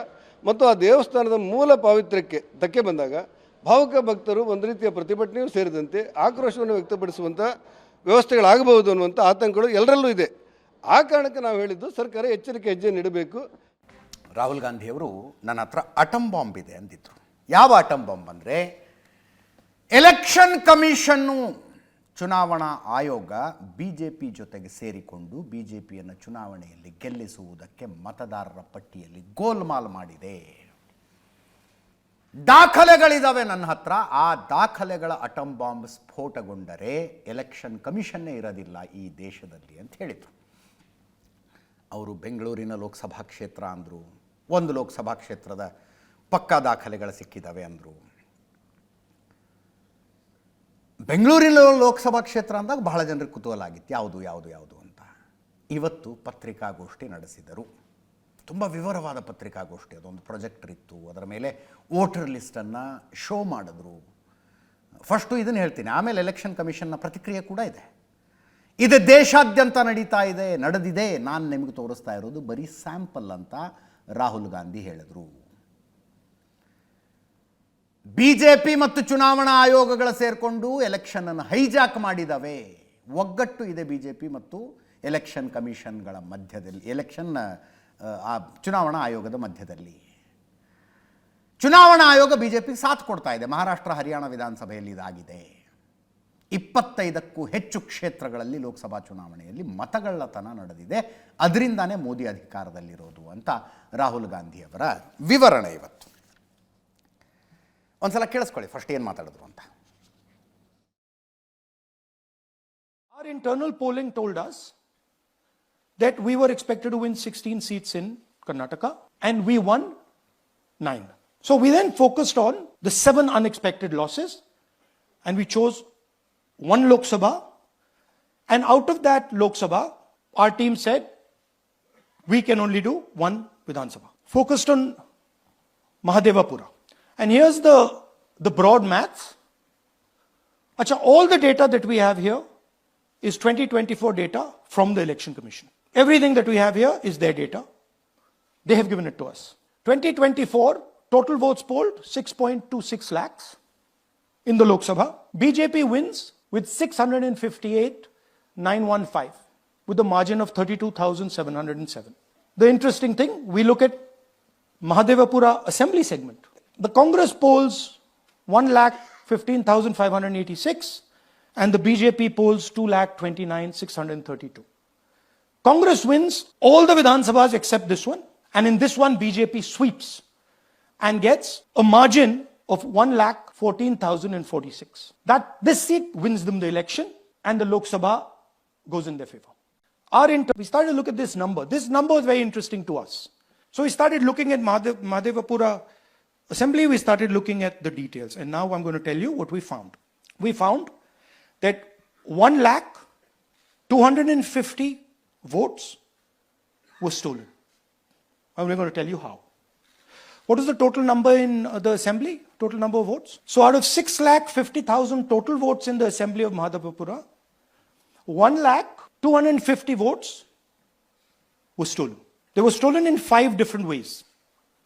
The first way, duplicate voters, one voter appearing multiple times on the voter list, fake and invalid addresses, voters who didn't have addresses or were just fake addresses, bulk voters in single address, one building, 50 people, 60 people, 1 bedroom house, but we go there, no 50 people living there. No record of those people ever having living there, one family living in that house. Invalid photos which you simply cannot see or no photos existing of theirs on the polling list. And then the most interesting, misuse of Form 6. Form 6 is the form that allows new voters to become voters. So generally Form 6 is anyone who's 18 and above but hasn't voted in the last election, so they should be between 18 and 22, 23 years old. Here is duplicate voter. There are 11,965 voters of this type. This is a gentleman called Gurkirat Singh Dang, 3 times, 4 times, in 4 different polling booths in the constituency. So Rahul Gandhi ಅವರು ಹೇಳಿದ್ದನ್ನೇ ಸಂಕ್ಷಿಪ್ತವಾಗಿ ಹೇಳ್ಬಿಡ್ತೀನಿ ನಿಮಗೆ. Survey ಮಾಡಿಸಿದ್ರು ಕಾಂಗ್ರೆಸ್ನವರು ಕರ್ನಾಟಕದಲ್ಲಿ ಕಾಂಗ್ರೆಸ್ 16 ಕ್ಷೇತ್ರಗಳನ್ನು ಗೆಲ್ಲುತ್ತೆ ಅಂತ survey report ಬಂದಿತ್ತು. ಬಟ್ ಗೆದ್ದಿದ್ದು 9. ಗೆಲ್ಲಲೇಬೇಕಾಗಿದ್ದ 7 ಕ್ಷೇತ್ರಗಳಲ್ಲಿ ಕಾಂಗ್ರೆಸ್ ಸೋಲ್ತು. 7 ಕ್ಷೇತ್ರಗಳ ಪೈಕಿ ಒಂದನ್ನು ನಾವು ಡೀಪ್ ಡೈವ್ ಮಾಡಬೇಕು ಅಂತ ನಿರ್ಧರಿಸಿದ್ವಿ ಅಂತ ಹೇಳ್ತಾರೆ ಅವರು. ಒಂದು ಯಾವ ಕ್ಷೇತ್ರ? ಬೆಂಗಳೂರು ಸೆಂಟ್ರಲ್ ಲೋಕಸಭಾ ಕ್ಷೇತ್ರ. PC ಮೋಹನ್ ಅವರು ಗೆದ್ದು ಸಂಸದರಾಗಿರುವಂಥ ಕ್ಷೇತ್ರ. ಅಲ್ಲಿ 32,707 ಮತಗಳ ಅಂತರದಿಂದ PC ಮೋಹನ್ ಅವರು ಗೆದ್ದಿದ್ದಾರೆ. ರಿಸಲ್ಟ್ ಡೇ ನೆನಪಿದೆ ನಮಗೆ, ಅಂದರೆ ಹಿನ್ನಡೆ ಆಗ್ತಾ ಇತ್ತು. ಮಹದೇವಪುರದ ಕೌಂಟಿಂಗ್ ಬಂದಾಗ ಲೀಡ್ ತಗೊಂಡ್ರು. ಅಂತಿಮ ಫಲಿತಾಂಶ ಕಡಿಮೆನೇ ಇದು, ಹಂಗೆ ನೋಡಿದ್ರೆ 32,707 ಮತಗಳು ಅಂತಂದರೆ ಕಡಿಮೆನೇ ಇದು. ಇಷ್ಟು ಮತಗಳ ಅಂತರದಲ್ಲಿ ಪಿ ಸಿ ಮೋಹನ್ ಅವರು ಮನ್ಸೂರ್ ಅಲಿ ಖಾನ್ ವಿರುದ್ಧ ಚುನಾವಣೆಯನ್ನು ಗೆದ್ದರು ಅಂತ ಘೋಷಣೆ ಆಯಿತು. ಈ ಸಂಖ್ಯೆಯನ್ನು ಡೀಪ್ ಡೈವ್ ಮಾಡಿದ್ವಿ ಅಂತ ಹೇಳ್ತಾರೆ ಅವರು. 1 ಲೋಕಸಭಾ ಕ್ಷೇತ್ರದಲ್ಲಿ ಕರ್ನಾಟಕದಲ್ಲಿ 8 ವಿಧಾನಸಭಾ ಕ್ಷೇತ್ರಗಳು ಬರ್ತವೆ. ರಾಹುಲ್ ಗಾಂಧಿ ಅವರು ಹೇಳಿದ್ರು 7ರಲ್ಲಿ ಕಾಂಗ್ರೆಸ್ ಮುನ್ನಡೆ, ಕೇವಲ 1 ಮಹದೇವಪುರ ಮಾತ್ರ BJP ಮುನ್ನಡೆ ಅಂತ ಹೇಳಿದ್ರು. ಆ್ಯಕ್ಚುಲಿ 8 ವಿಧಾನಸಭಾ ಕ್ಷೇತ್ರಗಳ ಪೈಕಿ 4ರಲ್ಲಿ ಕಾಂಗ್ರೆಸ್ ಮುನ್ನಡೆ, 4ರಲ್ಲಿ BJP ಮುನ್ನಡೆ ಇತ್ತು. ಬಟ್ ಮಾರ್ಜಿನ್ ತುಂಬ ಕಡಿಮೆ ಇತ್ತು. ಆ ವಿವರಗಳನ್ನು ಕೊಡ್ತೀನಿ. ಇವರು ಎಷ್ಟು ರೀತಿಯಲ್ಲಿ ಇದು ನಡೆದಿದೆ ಅಂತ ಹೇಳ್ತಾರೆ. ಎಷ್ಟು ರೀತಿಯಲ್ಲಿ ಇದು ನಡೆದಿದೆ ಅಂತ. 1,14,000 ಮತಗಳ ದೊಡ್ಡ ಲೀಡನ್ನು ಮಹದೇವಪುರ ವಿಧಾನಸಭಾ ಕ್ಷೇತ್ರದಲ್ಲಿ ತಗೊಂಡು BJP ಗೆದ್ದು ಬಿಡ್ತು. ಇದರಲ್ಲಿ ಏನೇನಾಗಿದೆ? ಡೂಪ್ಲಿಕೇಟ್ ವೋಟರ್ಸ್, ಒಬ್ಬನೇ ವೋಟರು, ಮತ್ತೆ ಮತ್ತೆ ಮತ್ತೆ ವೋಟರ್ ಲಿಸ್ಟ್ನಲ್ಲಿ ಬೇರೆ ಬೇರೆ ಅದೇ ಹೆಸರಿರುತ್ತೆ, ಅದೇ ಫೋಟೋ ಇರುತ್ತೆ, ಬೇರೆ ಬೇರೆ ಕಡೆ ಇರ್ತಾರೆ. ನಂಬರ್ 1 ಅದು. ಒಂದೇ ಅಡ್ರೆಸ್ನಲ್ಲಿ ಒಂದೇ ಸಿಂಗಲ್ ಬೆಡ್ರೂಮ್ ಮನೆಯಲ್ಲಿ 50-60 ವೋಟರ್ಗಳಿದ್ದಾರೆ. ಫಾರ್ಮ್ ನಂಬರ್ 6ನ ದುರ್ಬಳಕೆ. ಫಾರ್ಮ್ ನಂಬರ್ 6 ಅಂದರೆ ಮತದಾರರ ಪಟ್ಟಿಯಲ್ಲಿ ಮೊದಲನೆಯ ಸಲ ಹೊಸದಾಗಿ ಹೆಸರು ಸೇರಿಸುವುದಕ್ಕೆ ಬಳಸುವಂಥದ್ದು ಫಾರ್ಮ್ ನಂಬರ್ 6. ಫಾರ್ಮ್ ನಂಬರ್ 7 ಅಂದರೆ ಮತದಾರರ ಪಟ್ಟಿಯಿಂದ ಹೆಸರನ್ನು ಕೈ ಬಿಡೋದಕ್ಕೆ ಬಳಸುವಂಥದ್ದು. ಫಾರ್ಮ್ ನಂಬರ್ 8 ಅಂದರೆ ಒಂದು ಅಡ್ರೆಸ್ನಿಂದ ಇನ್ನೊಂದು ಅಡ್ರೆಸ್ಸಿಗೆ ಶಿಫ್ಟ್ ಆಗಿದ್ದೀವಿ, ಆ ಅಡ್ರೆಸ್ಸಿಗೆ ಮತದಾರರ ಪಟ್ಟಿಯಲ್ಲಿ ಸೇರಿಸಿ ಅಂತ ಕೊಡೋದು ಫಾರಂ ನಂಬರ್ 8. ಫಾರಂ ನಂಬರ್ 6 ಮೊದಲನೇ ಸಲ ಒಬ್ಬ ಮತದಾರರ ಪಟ್ಟಿಯಲ್ಲಿ ಸೇರಿಕೊಳ್ಳುವಂಥದ್ದು. 18 ವರ್ಷ, 19 ವರ್ಷ, 20 ವರ್ಷದವ್ರು ಸೇರ್ಕೊಂಡ್ರೆ ಅರ್ಥ ಆಗುತ್ತೆ. 70 ವರ್ಷದವ್ರು ಹೆಂಗೆ ಮೊದಲನೇ ಸಲ ಸೇರ್ಕೊಳ್ಳೋಕ್ಕೆ ಸಾಧ್ಯ ಅಂತ ರಾಹುಲ್ ಗಾಂಧಿಯವರ ಪ್ರಶ್ನೆ. ಅಂದರೆ ಇನ್ನೂ 70 ವರ್ಷ ಆದರೂ ಇನ್ನೂ ತನಕ ಮತದಾರರ ಪಟ್ಟಿಯಲ್ಲಿ ನಿಮ್ಮ ಹೆಸರೇ ಇರಲಿಲ್ಲ, ನೀವು ಒಂದು ಸಲನೂ ಓಟೇ ಹಾಕಿಲ್ವಾ ಅಂತ ಕೇಳ್ತಾರೆ. ಜೊತೆಗೆ ಯಾವ್ಯಾವ್ದು ಎಷ್ಟೆಷ್ಟು ಅಂತ ತೋರಿಸ್ತಾ ಹೋದರು. ಒಂದಕ್ಕಿಂತ ಹೆಚ್ಚು ಕಡೆ ಮತದಾರರು 11,965 ಮಹದೇವಪುರ ವಿಧಾನಸಭಾ ಕ್ಷೇತ್ರದಿದ್ದು. ಒಂದಕ್ಕಿಂತ ಹೆಚ್ಚು ನಕಲಿ ವಿಳಾಸ 40,009. ನಕಲಿ ವಿಳಾಸ ಅಂದ್ರೇನು? ಹೌಸ್ ನಂಬರ್ 0 ಅಂತ ಇದೆ, ಹೌಸ್ ನಂಬರ್ 00 ಅಂತ ಇನ್ನೊಂದಷ್ಟು ಅಡ್ರೆಸ್ಗಳಿದ್ದಾವೆ, ಇನ್ನೊಂದಷ್ಟು ವೋಟರ್ ಲಿಸ್ಟ್ಗಳಿದ್ದಾವೆ, ವೋಟರ್ ಹೆಸರುಗಳಿದ್ದಾವೆ. ಇವು ನಕಲಿ ವಿಳಾಸಗಳು. ಒಂದೇ ವಿಳಾಸದ ಹೆಚ್ಚು ಮತಗಳು 10,452. ಅಂದರೆ ಕರೆಕ್ಟಾಗಿ ಒಂದೇ ಅಡ್ರೆಸ್ಸು, ಅದರಲ್ಲಿ 50-60 ಮತಗಳಿದ್ದಾವೆ ಅಂತ, 50-60 ಮತದಾರರಿದ್ದಾರೆ ಅಂತ. ಅಮಾನ್ಯವಾದ ಫೋಟೋಗಳು, ಕೆಲವು ಫೋಟೋಗಳನ್ನು ತೋರಿಸಿದ್ದಾರೆ, ಫೋಟೋಕ್ಕೂ ಆ ಹೆಸರಿಗೂ ಅದಕ್ಕೂ ಮ್ಯಾಚ್ ಆಗ್ತಾ ಇಲ್ಲ, 4,132. ಫಾರ್ಮ್ ನಂಬರ್ 6ರ ದುರ್ಬಳಕೆ ನಾನು ಹೇಳಿದೆ ನಿಮಗೆ. ಮೊದಲನೇ ಸಲ ವೋಟರ್ ಲಿಸ್ಟಿಗೆ ಸೇರ್ಕೊಂಡಿದ್ದಾರೆ 70-80 ವರ್ಷದವರು ಅಂತ. ಅದು 33,692. ಒಟ್ಟು 1,250,000 ಮತಗಳು ಈ ರೀತಿಯಾಗಿ ಕಳ್ಳತನ ಆಗಿದ್ದಾವೆ. 1,14,000 ಮತಗಳ ಲೀಡನ್ನು BJP ತೆಗೆದುಕೊಂಡಿದೆ. ಇದು ರಾಹುಲ್ ಗಾಂಧಿಯವರ ಆರೋಪ. ನಿಮಗೆ ಆ ರಿಸಲ್ಟನ್ನು ಒಂದು ಸಲ ಪೂರ್ತಿಯಾಗಿ ಕೊಟ್ಟು ಬಿಡ್ತೀನಿ. ಪಿ ಸಿ ಮೋಹನ್ BJPಯಿಂದ, ಮನ್ಸೂರ್ ಅಲಿ ಖಾನ್ ಕಾಂಗ್ರೆಸ್ನಿಂದ ಇದ್ದರು. ಪಿ ಸಿ ಮೋಹನ್ 6,58,915 ಓಟುಗಳನ್ನು ತಗೊಂಡ್ರೆ, ಮನ್ಸೂರ್ ಅಲಿ ಖಾನ್ 6,26,208 ಓಟುಗಳನ್ನು ತೆಗೆದುಕೊಂಡ್ರು. ಗೆಲುವಿನ ಅಂತರ 32,707 ಆಗಿತ್ತು. 32,707 ಮತಗಳ ಅಂತರದಿಂದ BJP ಇಲ್ಲಿ ಎಲೆಕ್ಷನ್ನನ್ನು ಗೆತ್ತು. ಇದರಲ್ಲಿ ಮಹದೇವಪುರದ್ದೊಂದು ಸಪ್ರೇಟಾಗಿ ಮಾತಾಡ್ತಿದ್ದಾರಲ್ಲ, ಮಹದೇವಪುರದಲ್ಲಿ ಪಿ ಸಿ ಮೋಹನ್ ಅವರು 2,29,632 ಓಟ್ ತಗೊಂಡ್ರೆ, ಮನ್ಸೂರ್ ಅಲಿ ಖಾನ್ 1,15,586 ಓಟ್ಗಳನ್ನು ತಗೊಂಡ್ರು. ಮಹದೇವಪುರ ವಿಧಾನಸಭಾ ಚುನಾವಣೆಯಲ್ಲಿ ಕಳೆದ ಲೋಕಸಭಾ ಚುನಾವಣೆಗೆ 1,14,046 ಮತಗಳ ಲೀಡ್ ಸಿಕ್ತು. ಟ್ರೇಲಿಂಗ್ನಲ್ಲಿದ್ದಂಥ BJP ಏಕಾಏಕಿ ಲೀಡಿಗೆ ಬಂದು 32,000 ಮತಗಳ ಅಂತರದಿಂದ ಗೆದ್ದು ಬಿಡ್ತು ಅನ್ನೋದನ್ನು ಇದರಲ್ಲಿ ವಿವರಿಸಿದರು. ನಾನು ಹೇಳಿದೆ ಒಂದು ಫ್ಯಾಕ್ಚುಯಲ್ ಎರರ್ ಏನಾಯಿತು ಅಲ್ಲಿ ರಾಹುಲ್ ಗಾಂಧಿ ಅವರು ಹೇಳಿದ್ರಲ್ಲಿ ಅಂದರೆ, 8 ವಿಧಾನಸಭಾ ಕ್ಷೇತ್ರಗಳ ಪೈಕಿ 1ರಲ್ಲಿ ಮಾತ್ರ BJPಗೆ ಲೀಡ್ ಬಂತು ಅಂತ ಹೇಳಿದ್ರು. ಇಲ್ಲ, 4ರಲ್ಲಿ BJPಗೆ ಲೀಡು, 4ರಲ್ಲಿ ಕಾಂಗ್ರೆಸ್ಸಿಗೆ ಲೀಡ್ ಇತ್ತು. ಇಲ್ಲೇ ತೋರಿಸ್ತಾ ಇದ್ದೀವಿ ನೋಡ್ರಿ ಯಾವ ಬರ್ತಾವೆ 8 ವಿಧಾನಸಭಾ ಕ್ಷೇತ್ರ ಅಂತ. ಮಹದೇವಪುರದ್ದನ್ನು ತೋರಿಸಿದ್ದೀವಿ. ಸರ್ವಜ್ಞ ನಗರ BJPಗೆ 66,000 ಸರ್ವಜ್ಞ ನಗರ BJPಗೆ 66,550 ಓಟ್ ಆದರೆ, ಕಾಂಗ್ರೆಸ್ಸಿಗೆ 1,40,794 ಓಟು, 74,244 ಮತಗಳ ಮುನ್ನಡೆಯನ್ನು ಕಾಂಗ್ರೆಸ್ ಕಾಯ್ದುಕೊಂಡಿಲ್ಲಿ. ಸರ್ವಜ್ಞ ನಗರ. CV ರಾಮನ್ ನಗರ ರಘು BJPಯ MLA ಇದ್ದಾರೆ. 73,460 ಓಟುಗಳನ್ನು BJP ತಗೊಂಡು, 53,346 ಓಟುಗಳನ್ನು ಕಾಂಗ್ರೆಸ್ ತೆಗೆದುಕೊಂಡು ಇಲ್ಲಿ BJPಗೆ 20,114 ಲೀಡ್ ಬಂತು. ಶಿವಾಜಿನಗರ ರಿಜ್ವಾನ್ ಅರ್ಷದ್ ಕಾಂಗ್ರೆಸ್ಸಿನ ಶಾಸಕರು, 43,221 ಓಟು BJP ತಗೊಂಡು, 70,731 ಓಟು ಕಾಂಗ್ರೆಸ್ ತಗೊಂಡು, ಕಾಂಗ್ರೆಸ್ಸಿಗೆ ಇಲ್ಲಿ ಲೀಡ್ ಬಂದಿದ್ದು 21,510 ಮತಗಳು. ಇವೆಲ್ಲವನ್ನೂ ನೆನಪಿನಲ್ಲಿ ಇಟ್ಕೊಳ್ಬೇಕಾಗಿ ನೀವು ಮೋಟ ನಂಬರ್ಗಳನ್ನು ನೆನಪಿನಲ್ಲಿ ಇಟ್ಕೊಳ್ಳಿ. ಶಾಂತಿನಗರ ಕಾಂಗ್ರೆಸ್ಸಿನ ಶಾಸಕರಿದ್ದಾರೆ ಎನ್.ಎ. ಹ್ಯಾರಿಸ್. ಕಾಂಗ್ರೆಸ್ಸಿಗೆ ಇಲ್ಲಿ ಲೀಡ್ ಬಂತು 20,338 ಮತಗಳ ಲೀಡು. 49,846 ಬಿಜೆಪಿಗೆ, 70,184 ಮತಗಳು ಕಾಂಗ್ರೆಸ್ಸಿಗೆ. ಇನ್ನು ಗಾಂಧಿನಗರ ದಿನೇಶ್ ಗುಂಡೂರಾವ್ ಅವರ ಕ್ಷೇತ್ರ, ಕಾಂಗ್ರೆಸ್ಸಿನ ಶಾಸಕರು ಸಚಿವರಾಗಿದ್ದಾರೆ ದಿನೇಶ್ ಗುಂಡೂರಾವ್. ಇಲ್ಲಿ ಬಿಜೆಪಿಗೆ 23,324 ಮತಗಳ ಲೀಡ್ ಬಂತು. ಬಿಜೆಪಿ 74,447 ವೋಟ್ ತಗೊಂಡ್ರೆ ಕಾಂಗ್ರೆಸ್ 51,123 ವೋಟ್ ತಗೊಂತಿಲ್ಲಿ. ರಾಜಾಜಿನಗರ ಬಿಜೆಪಿ ಶಾಸಕರು ಸುರೇಶ್ ಕುಮಾರ್ ಅವರಿದ್ದಾರೆ. 75,917 ಬಿಜೆಪಿಗೆ ಮತಗಳಾದರೆ 36,486 ಕಾಂಗ್ರೆಸ್ಸಿಗೆ ಮತಗಳು, 39,431 ಬಿಜೆಪಿಗೆ ಲೀಡ್ ಬಂತು. ಚಾಮರಾಜಪೇಟೆ ಜಮೀರ್ ಅಹಮ್ಮದ್ ಅವರ ಕ್ಷೇತ್ರ 40,953 ಮತಗಳು ಕಾಂಗ್ರೆಸ್ಸಿಗೆ ಲೀಡ್ ಬಂತು. 46,163 ಬಿಜೆಪಿಗೆ ವೋಟ್ ಆದರೆ 87,116 ಮತಗಳು ಕಾಂಗ್ರೆಸ್ಸಿಗೆ.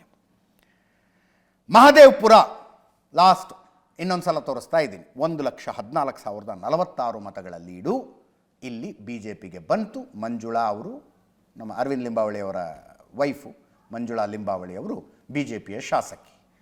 1,14,046 ಮತಗಳ ಲೀಡು ಮಹದೇವಪುರದಲ್ಲಿ ಸಿಗುವ ಮೂಲಕ ಅಂತೂ ಇಂತೂ 32,000 ಮತಗಳ ಅಂತರದಲ್ಲಿ ಪಿ ಸಿ ಮೋಹನ್ ಅವರು ಗೆದ್ದಿದ್ದಾರೆ ಅಂತ ರಾಹುಲ್ ಗಾಂಧಿ ಅವರು ಮಾತಾಡಿದ್ದು.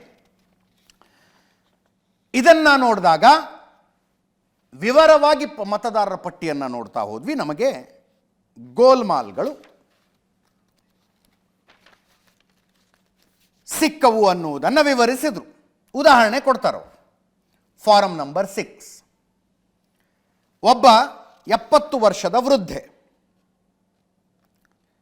ಶಕುನ್ ಅಂತ ಅವರ ಹೆಸರು. ಇಲ್ಲಿದೆ ಶಕುನ್ ರಾಣಿ. ಫಾರಂ ನಂಬರ್ 6 ಮೂಲಕ ಮತದಾರರ ಪಟ್ಟಿಯಲ್ಲಿ ಸೇರಿಕೊಳ್ತಾರೆ. 70 ವರ್ಷ. ಇಲ್ಲಿ ತನಕ ಓಟೆ ಹಾಕಿ, ಇದು ಉದಾಹರಣೆಯಾಗಿ ಮಾತ್ರ ಅವರು ಕೊಟ್ಟಿರೋದು, ಇಂಥವು ಸುಮಾರಿದೆ ಅಂತಾರೆ. ಎಷ್ಟೆಷ್ಟು ಅನ್ನೋದರ ಪಟ್ಟಿಯನ್ನು ಕೊಟ್ಟಿದ್ದಾರೆ. ಒಂದೇ ಬೂತ್ನಲ್ಲಿ ಆಕೆ ಹೆಸರು 2 ಸಲ ಇದೆ. ಮೊದಲ ಸಲ ಫಾರಂ 6 ಬಳಸಿ ಮತದಾರರ ಪಟ್ಟಿಗೆ ಸೇರ್ಕೊಂಡಿದ್ದಾರೆ. ಎರಡು ಕಡೆ ಹೆಸರಿದೆ, 2 ಕಡೆ ವೋಟ್ ಹಾಕಿದ್ದಾರೆ. ಆಕೆನೇ ಹಾಕಿದ್ರ ಮತ್ತೆ ಯಾರು ಹಾಕಿದ್ರ? ರಾಹುಲ್ ಗಾಂಧಿ ಪ್ರಶ್ನೆ. ಒಂದೇ ವಿಳಾಸದಲ್ಲಿ 106 ಮತಗಳು. ಹೌಸ್ ನಂಬರ್ 0 ಅಂತ ಒಂದಷ್ಟು ವೋಟರ್ ಲಿಸ್ಟಲ್ಲಿದೆ, 00 ಅಂತ ಇನ್ನೊಂದಷ್ಟು ವೋಟರ್ ಲಿಸ್ಟಲ್ಲಿದೆ. ಮತ್ತೆ ಹಲವರ ಮನೆ ಸಂಖ್ಯೆ ಬರೀ 35, 791 ಅಂತ ಇದೆ. ಹೌಸ್ ನಂಬರ್ 35 ಅಂತ ಇದೆ. ಹೌಸ್ ನಂಬರ್ 35ರಲ್ಲಿ 80 ಜನ ವೋಟರ್ಸ್ ಇದ್ದಾರೆ ಅಂತ ಮತದಾರರ ಪಟ್ಟಿಯಲ್ಲಿದೆ. ಹೌಸ್ ನಂಬರ್ 791, 46 ಮತದಾರರು ಒಂದೇ ಮನೆಯಲ್ಲಿದ್ದಾರೆ. ಹೌಸ್ ನಂಬರ್ 153 ಬೀರ್ ಕ್ಲಬ್ ಅನ್ನುವ ಒಂದು ಅಡ್ರೆಸ್ ಇದೆ, ಅದರಲ್ಲಿ 68 ವೋಟರ್ಸ್ ಒಂದೇ ಕಡೆ ಇದ್ದಾರೆ. ಇದು ಒಂದಷ್ಟು. ಇನ್ನು ತಪ್ಪು ಮಾಹಿತಿಗಳು. ಮತದಾರರ ಪಟ್ಟಿಯಲ್ಲಿ ತಂದೆ ಹೆಸರು, ಗಂಡನ ಹೆಸರು ಅಂತ ಬಂದಲ್ಲಿ ಏನೇನೋ ಟೈಪ್ ಮಾಡಿದ್ದಾರೆ. DFOJGAIDF ತಂದೆ ಹೆಸರು. 40,009 ಮತದಾರರಿಗೆ ಈ ರೀತಿಯಾದಂಥ, ಅಂದರೆ ಹೆಸರೇ ಅಲ್ಲ, ಅವು ಏನೇನೋ ಟೈಪ್ ಮಾಡಿ ಇಟ್ಬಿಡೋದು ಇದಾವೆ. ಇವು 40,009 ಮತದಾರರು. ಇವರೆಲ್ಲರೂ ನಕಲಿ ಮತದಾರರು ಅಂತ ರಾಹುಲ್ ಗಾಂಧಿಯವರು ಆರೋಪಿಸ್ತಾ ಇದ್ದಾರೆ. ಮತಗಳ್ಳತನ ಅಂತ ಹೇಳ್ತಾ ಇದ್ದಾರೆ. 4 ಬೂತ್ನ ಮತದಾರರ ಪಟ್ಟಿಯಲ್ಲಿ ಒಂದೇ ಹೆಸರು, ಗುರ್ಕಿರತ್ ಸಿಂಗ್. 4 ಬೂತ್ನಲ್ಲಿ ಅವ್ರ ಹೆಸರಿದೆಯಂತೆ. Booth number 116, 124, 125, 126. ಅದೇ ಫೋಟೋ, ಅದೇ ಅಡ್ರೆಸ್ಸು, ಅದೇ ವ್ಯಕ್ತಿ. ಇನ್ನು ಕೆಲವರನ್ನು ಯಾವ್ಯಾವ ರಾಜ್ಯದ ಮತದಾರರ ಪಟ್ಟಿಯಲ್ಲಿದ್ದಾರೆ ಅನ್ನೋದನ್ನು ಕಂಡುಹಿಡಿದಿದ್ದಾರೆ. ಆದಿತ್ಯ ಶ್ರೀವಾತ್ಸವ್ 3 ರಾಜ್ಯಗಳ ಮತದಾರರ ಪಟ್ಟಿಯಲ್ಲಿ ಈ ವ್ಯಕ್ತಿಯ ಹೆಸರಿದೆಯಂತೆ. ಮಹಾರಾಷ್ಟ್ರದಲ್ಲೂ ಇದೆ, ಕರ್ನಾಟಕದಲ್ಲೂ ಇದೆ, ಉತ್ತರ ಪ್ರದೇಶದಲ್ಲೂ ಇದೆ. ಕರ್ನಾಟಕದಲ್ಲಿ 2 ಕಡೆ ಇದೆಯಂತೆ. ಇಷ್ಟನ್ನು ಕಂಡು ಹಿಡಿದು ರಾಹುಲ್ ಗಾಂಧಿ ಅವರು ಹೇಳಿದ್ದಾರೆ. ಕೇಳಿಸ್ಕೊಳ್ಳಿ ಮಾತನಾಡಿದ್ದನ್ನು. So there is something called Form 6. 33,692 voters are registered here. This basically is anybody who wants to vote for the first time can use this list, Form 6. So you go, you get into the Form 6, and then your name goes into the voter list. There's a lady called Shakun Rani, 70-year-old. And you see a very interesting thing here. She appears twice on the voter list. She comes in using Form 6. Here, first name, Shakun, surname Rani, right? Now look at her picture. That's a picture. And this is now suddenly a new voter. She actually votes twice. Or somebody votes twice for her. Right? There she is. That's the slip where she's been signed off as having voted in booth 341. Now this has been 33,000 people here in one assembly that have done this. इन्होंने 2 बार ही vote किया है. अब पता नहीं इन्होंने किया है किसी और ने किया है, बट 2 बार इस आईडी कार्ड पे 2 बार वोट लगा है. ये देखिए गुरकीरत सिंह डांग, इनका नाम बूथ नंबर 116, 124, 125 एंड 126 में 4 बार. ये देखिए Gurkirat Singh Dang, father's name Ranbir Singh Dang, house number A413. Gurkirat Singh Dang, house A413. और ये सिर्फ एक व्यक्ति नहीं है, हजारों व्यक्ति हैं. ये मैं आपको लिस्ट दिखा देता हूं. ये है डुप्लीकेट वोटर की लिस्ट, देख लीजिए. ये सब डुप्लीकेट वोटर्स हैं. इसके बाद ये देखिए, ये एक और डुप्लीकेट वोटर, ये आदित्य श्रीवास्तव जी हैं. ये महाराष्ट्र में वोट कर, इनका नाम महाराष्ट्र में है, कर्नाटक में है, उत्तर प्रदेश लखनऊ में है और कर्नाटक बेंगलोर अर्बन में है. 4 बार आता है. Same photo same address. ये है विशाल सिंह, ये कर्नाटक में इनका नाम है, 2 बार कर्नाटक में आता है और 1 बार देखिए ये वाराणसी में साहब वोट कर रहे हैं, वोटर लिस्ट में है. ಇಂಥ ಗೋಲ್ಮಾಲ್ 25 ಲೋಕಸಭಾ ಕ್ಷೇತ್ರಗಳಲ್ಲಿ ನಡೆದಿದೆ. ಆ ಕಾರಣಕ್ಕಾಗಿಯೇ ಇವತ್ತು ನರೇಂದ್ರ ಮೋದಿ ಅವರು ಪ್ರಧಾನಮಂತ್ರಿ ಹುದ್ದೆಯಲ್ಲಿ ಕುಳಿತುಕೊಂಡಿರುವುದು. ಇದು ರಾಹುಲ್ ಗಾಂಧಿ ಅವರ ಆರೋಪ. ಇದಕ್ಕೆ ಇದು ಮಾತನಾಡಿರೋದು ಬೆಂಗಳೂರು ಸೆಂಟ್ರಲ್ ಲೋಕಸಭಾ ಕ್ಷೇತ್ರದ ಬಗ್ಗೆ. PC ಮೋಹನ್ ಅವರು ಸಂಸದರು, ದಿಲ್ಲಿಲಿದ್ದಾರೆ. ಅವರ ಪ್ರತಿಕ್ರಿಯೆ ಏನಿತ್ತು ಎರಡನ್ನು ಕೇಳಿಸ್ಕೊಳ್ಳಿ. नरेंद्र मोदी 25 लोकसभा सीट के कारण प्रधानमंत्री हैं. हमें इलेक्शन कमीशन ये डेटा इसलिए नहीं दे रहा है क्योंकि अगर हमने जो यहां महादपुर में किया, अगर हम इसे बाकी लोकसभाओं में करा देंगे तो देश की डेमोक्रेसी की लोकतंत्र की सच्चाई बाहर आ जाएगी. ये एविडेंस है, ये क्रिमिनल एविडेंस है. और इलेक्शन कमीशन देश में पूरे एविडेंस को डिस्ट्रॉय करने की सोच रहा है. मैंने जैसे कहा 21वीं सदी है. एक हार्ड ड्राइव पे आप पूरा डेटा रख सकते हो. 100 साल 200 साल का डेटा रख सकते हो, जितना रखना है रख दो. मगर इलेक्शन कमीशन 45 दिन में CCTV को खत्म करना चाह रहा है, वोटर लिस्ट नहीं दे रहा है. तो they are colluding with the BJP. They are helping the BJP destroy the election system in India. ಇವತ್ತು ಅವರು ಮತದಾರರು ಹೇಳ್ತಾ ಇದ್ದಾರೆ, ಮಹದೇವಪುರದಲ್ಲಿ ಮತದಾರರು ನನಗೆ ಓಟ್ ಜಾಸ್ತಿ ಬಂದಿದೆ ಅಂತ ಹೇಳ್ಬಿಟ್ಟು. ನಾನು ನಿಮಗೆ ಹೇಳಲಿಕ್ಕೆ ಇಚ್ಛೆ ಪಡ್ತೀನಿ, ಇವತ್ತು ಮಹದೇವಪುರದ ಮೇಲೆ ರಾಹುಲ್ ಗಾಂಧಿ ಅವರಿಗೆ ಡೌಟ್ ಇದ್ದರೆ ಸರ್ವಜ್ಞ ನಗರದಲ್ಲೂ ಕೂಡ 40,000 ಮತದಾರರು ಜಾಸ್ತಿಯಾಗಿ 37,000 ಇದ್ದಂತಹ ಲೀಡು 75,000ಕ್ಕೆ ಲೀಡ್ ಹೋಗಿದೆ ಕಾಂಗ್ರೆಸ್. ಅಲ್ಲಿ ಕೂಡ ಅವ್ರಿಗೆ ಡೌಟ್ ಬರಬೇಕಾಗುತ್ತೆ. ಇವತ್ತು ರಾಹುಲ್ ಗಾಂಧಿ ಅವರು ಈ ತರಹ ಬೇಸ್ಲೆಸ್ ಅಲಿಗೇಷನ್ಸು ಮಾಡ್ದಿರ. ನಾನೇನು ಹೇಳೋದು ಅಂತ ಹೇಳಿದ್ರೆ, ಏನಾರ ಇತ್ತು ಅಂತ ಹೇಳಿದ್ರೆ, ಆ ತರಹ ಎಲೆಕ್ಷನ್ದು ಯಾವುದೆಲ್ಲ ತೊಂದರೆ ಇತ್ತು ಅಂತ ಹೇಳಿದ್ರೆ ಅವತ್ತು ಅವರು ಒಂದು ಎಲೆಕ್ಷನ್ ಕಮಿಷನ್ ಏನು ಟೈಮ್ ಕೊಡ್ತಾರೋ ಅಷ್ಟರೊಳಗೆ ಹೋಗಿ ಒಂದು ಕಂಪ್ಲೇಂಟ್ ಕೊಡಬೇಕಿತ್ತು. ಇವತ್ತು 1.25 ವರ್ಷ ಆದಮೇಲೆ ಬಂದು ಕಂಪ್ಲೇಂಟ್ ಕೊಡೋಂಥದ್ದು ಏನಿದೆ? 2024 ಯಾರ್ದು ಸರ್ಕಾರ ಇದ್ದಿದ್ದು? ಕಾಂಗ್ರೆಸ್ಸಿನ ಸರ್ಕಾರ ಇತ್ತು. ಇವತ್ತು ಎಲೆಕ್ಷನ್ ಕಮಿಷನ್ ಎಲೆಕ್ಟ್ರೋಲ್ ಮಾಡಲಿಕ್ಕೆ ಕೂಡ ರಾಜ್ಯ ಸರ್ಕಾರದ ಒಂದು ಅಫಿಷಿಯಲ್ಸ್ ತೊಗೊಂಡೇ ಮಾಡೋವಂಥದ್ದು. ಇವತ್ತು ಏನಾನ ಆಗಿದ್ರು ಕೂಡ ಅವರೇ ಹೊಣೆ ಆಗಬೇಕಲ್ಲ ಅದಕ್ಕೆ. ಇದು PC ಮೋಹನ್ ಅವರ ಪ್ರಶ್ನೆ. ಅವ್ರು ಹೇಳೋದು ಸರ್ವಜ್ಞ ನಗರ ಇದೇ ಲೋಕಸಭಾ ಕ್ಷೇತ್ರದ ವ್ಯಾಪ್ತಿಯಲ್ಲಿ ಬರುತ್ತೆ. 37,000 ಲೀಡಿತ್ತು, 77,000 ಲೀಡಿಗೆ ಹೋಗುತ್ತೆ. ಅಲ್ಲಿ 40,000 ಮತದಾರಗಳು ಅಡಿಷ್ನಲ್ ಆಗಿ ಜಾಯ್ನ್ ಆಗಿದ್ದಾರೆ. ಅದನ್ನ ಯಾಕೆ ಚೆಕ್ ಮಾಡೋದಿಲ್ಲ ನೀವು ಅಂತ. ಅದನ್ನ ಯಾಕೆ ಚೆಕ್ ಮಾಡ್ಕೋತಾರೆ? ಕಾಂಗ್ರೆಸ್ಸಿಗೆ ಲೀಡ್ ಬಂದಿರುವಂಥ ಕ್ಷೇತ್ರ ಅದು. ಚುನಾವಣಾ ಆಯೋಗದ ಪ್ರತಿಕ್ರಿಯೆ ಏನು? ವೋಟರ್ ಲಿಸ್ಟ್ ಮಾಡೋದು election commission, state election commission ಅವರು ಮಾಡಿರ್ತಾರೆ. What do they say? ಅವರು ಒಂದಷ್ಟು ಪ್ರಶ್ನೆಗಳು. 2024 ನವೆಂಬರ್ನಲ್ಲಿ ಮತದಾರರ ಕರಡು ಪ್ರತಿ ಡ್ರಾಫ್ಟ್ ಮಾಡಿರ್ತಾರಲ್ಲ, ಹಿಂಗೆ ರೆಡಿ ಆಗಿದೆ ನೋಡಿ, ಅದನ್ನು ಕಾಂಗ್ರೆಸ್ ಪಕ್ಷಕ್ಕೆ ಕೊಟ್ಟಿದ್ದೀವಿ. ಸಮಸ್ಯೆಗಳಿದ್ದರೆ ಈ ಡ್ರಾಫ್ಟ್ ಸರಿ ಇಲ್ಲ ನೋಡಿ, ಇಂತಿಂಥ ಮಿಸ್ಟೇಕ್ಗಳಿದ್ದಾವೆ ಅಂತ ಹೇಳಬೇಕಾಗಿತ್ತು. ಇವರೇನು ಹೇಳಿಲ್ಲ.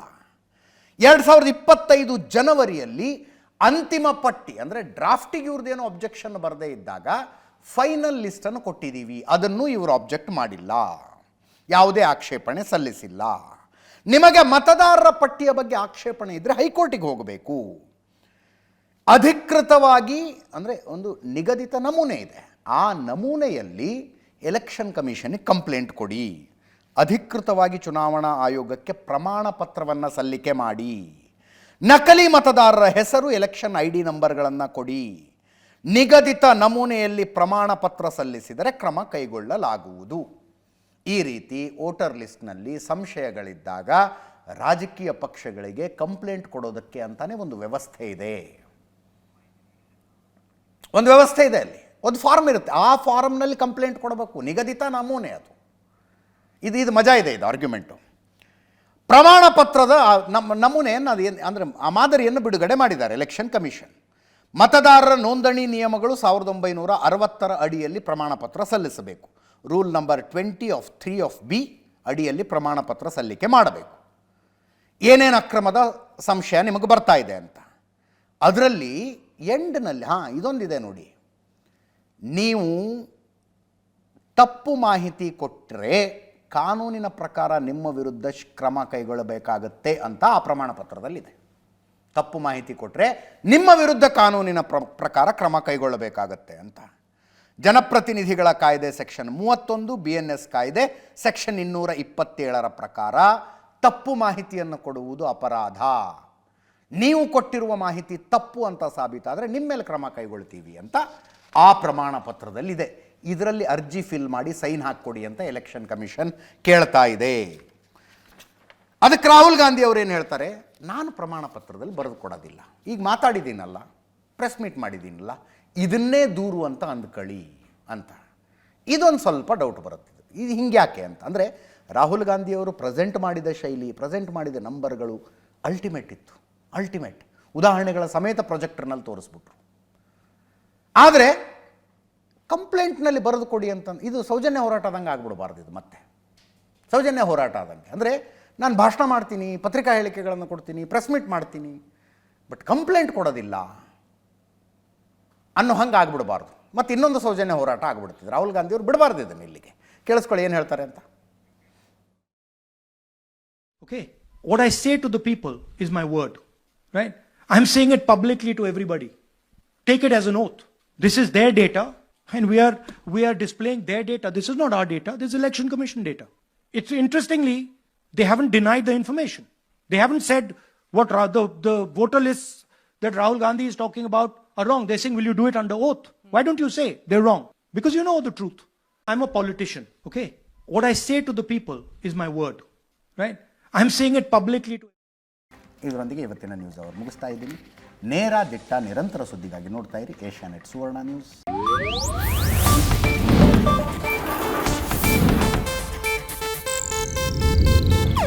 ಇದು ಏಷ್ಯಾನೆಟ್ ನ್ಯೂಸ್ ನೆಟ್ವರ್ಕ್ ಪ್ರಸ್ತುತಿ.